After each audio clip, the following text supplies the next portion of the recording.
ঈদের আগেই বানিয়ে নিলাম শুধুমাত্র ভাতের চাল দিয়ে বিভিন্ন রকমের সিনিস পিঠা, যেমন লাভ আকারের উপর পছন্দের মানুষের নামের অক্ষর লেখা, তার সাথে সাথে রয়েছে 3 কোনা আকার, 4 কোনা আকার এবং বিভিন্ন রকমের ডিজাইন। বন্ধুরা আসসালামু আলাইকুম, কেমন আছেন সবাই? আশা করি ভালো আছেন।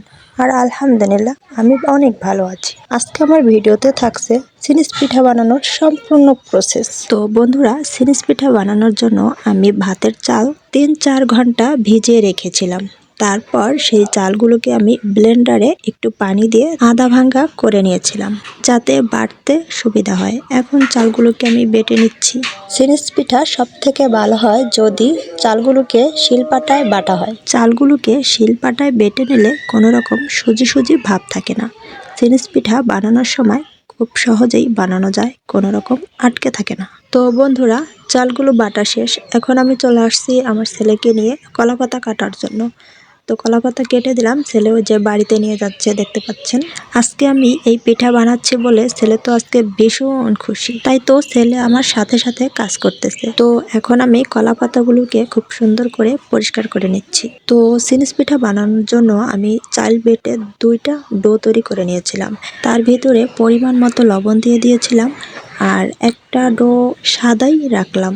আর অন্য ভাগের ডোটাকে আমি একটু কালারফুল করার জন্য এর ভিতরে আমি যে পান খাওয়ার চুন, যেটা একটু চুন দিয়ে দিয়েছিলাম, আর একটু হলুদের গুঁড়া দিয়ে দিয়েছিলাম। এরপরে চলে আসছে খুব সুন্দর একটা কালার। ইমনের আব্বুকে অনেকবার বলেছিলাম রং এনে দেওয়ার জন্য, কিন্তু সে রং এনেই দেয়নি। সে বলেছে রং দিলে নাকি স্বাস্থ্যের জন্য ক্ষতি, তাই রং দিয়ে পিঠা বানানোর দরকার নেই, এমনিতেই সাদা বানাও, আর সাদাই দেখতে নাকি খুব ভালো লাগে। যাই হোক বন্ধুরা, দেখতে পাচ্ছেন আমি পিঠা বানানো শুরু করে দিয়েছি। তো প্রথমে সাদা কালারের কিছু গোলাকার পিঠা বানিয়ে নিচ্ছি। যেহেতু ইমনের আব্বু সাদা কালারটা পছন্দ করেন, তাই আমি সাদা কালারগুলোই আগে বানিয়ে নিলাম, আর গোলাকারই বানিয়ে নিলাম খুব তাড়াতাড়ি করে, কারণ পিঠাগুলো আমার একা একাই বানাতে হবে আজকে, আর কেউ নেই পিঠা বানানোর জন্য, সবাই সবার কাজে ব্যস্ত আছেন। বন্ধুরা, গোলাকার এই পিঠাগুলো বানানোর সময় যদি সম্পূর্ণ গোল না হয়, তাহলে আপনারা একটা গ্লাসের সাহায্যে বা কোনো কিছুর মুখার সাহায্যে আপনাদের পছন্দ মতো সাইজের দাগ কেটে নিতে পারেন।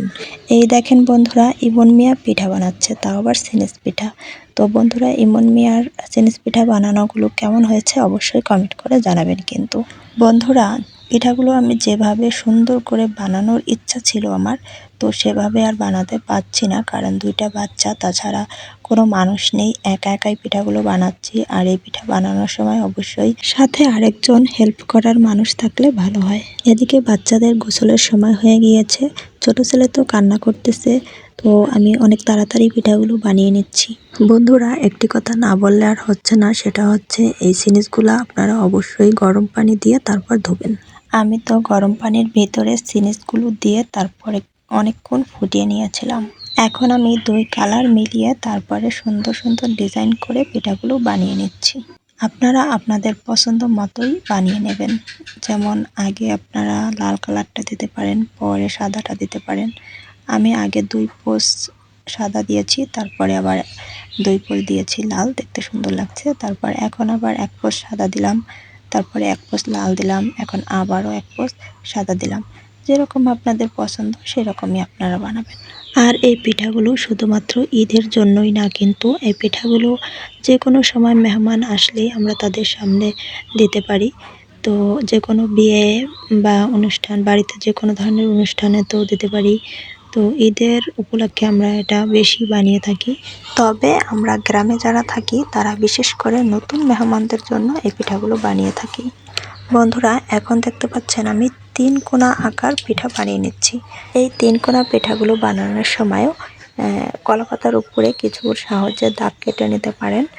আর এই যে মাঝে মাঝে আমি ইমনের সিনিস পিঠা বানানোগুলো দেখাচ্ছি, কারণ ও তো কষ্ট করে বানাচ্ছে, ওর পিঠাগুলো না দেখাইলে ও আবার অভিমান করে, তাই ওর পিঠাগুলো আমি দেখিয়ে দিচ্ছি ভিডিওতে।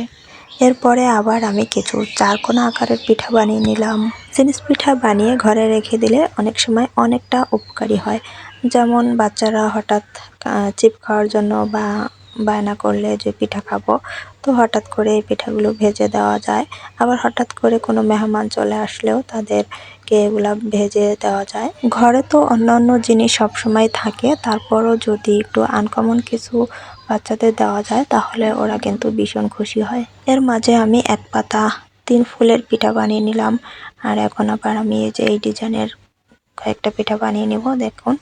আর এখন আমি একটা কলাপাতার উপরে একটা লাভ এঁকে নিচ্ছি একটা শলার সাহায্যে। এরপরে একটা লাভ পিঠা বানিয়ে নিলাম। তারপর এর উপরে বড় হাতের লেটার ই লেটারটা দিয়ে দিলাম। ক্যাপিটাল লেটার ই, এই লেটারটি আমার অনেক পছন্দের লেটার। আমার নামের প্রথম অক্ষর ই, তারপরে আমার 2 ছেলের নামের অক্ষর, তারপর আমার হাজবেন্ডের নামের অক্ষর ই, তারপর আমার ভাইয়ের নামের অক্ষরও ই। যাই হোক বন্ধুরা, কথা বলতে বলতে আমার পিঠা বানানো শেষ। এখন পিঠা সিদ্ধ করার পালা। তো বন্ধুরা, পিঠা সিদ্ধ করার জন্য আমি একটা কড়াই নিয়ে নিয়েছি, আর কড়াইয়ের ভিতরে একটু পানি দিয়ে দিয়েছি, আর তার উপরে কিছু কুড়া দিয়ে দিয়েছি। তো আপনারা এখানে কোনো টুকরা কাপড় দিয়ে দিতে পারেন। তারপরে জাল করে নিয়েছি। কিছুক্ষণ জাল করার পরেই পিঠাগুলো সিদ্ধ হয়ে গেছে। আর এছাড়াও আপনারা চাইলে একটা পাতিলের ভিতরে পানি দিয়ে পাতিলের উপরে একটা জালি দিয়ে তারপর জালির উপরে পিঠার পাতাগুলো দিয়ে দিবেন। খুব সহজেই পিঠাগুলো সিদ্ধ হয়ে যাবে। এভাবে এক এক করে আমি সব পিঠাগুলো সিদ্ধ করে নিলাম। তারপরে আমি একটা ছানির ভিতরে সব পিঠাগুলো এক একটা করে সুন্দর করে সাজিয়ে সাজিয়ে দিয়ে দিচ্ছি। এখন আমি এগুলাকে রোদে শুকাতে দিয়ে দেব।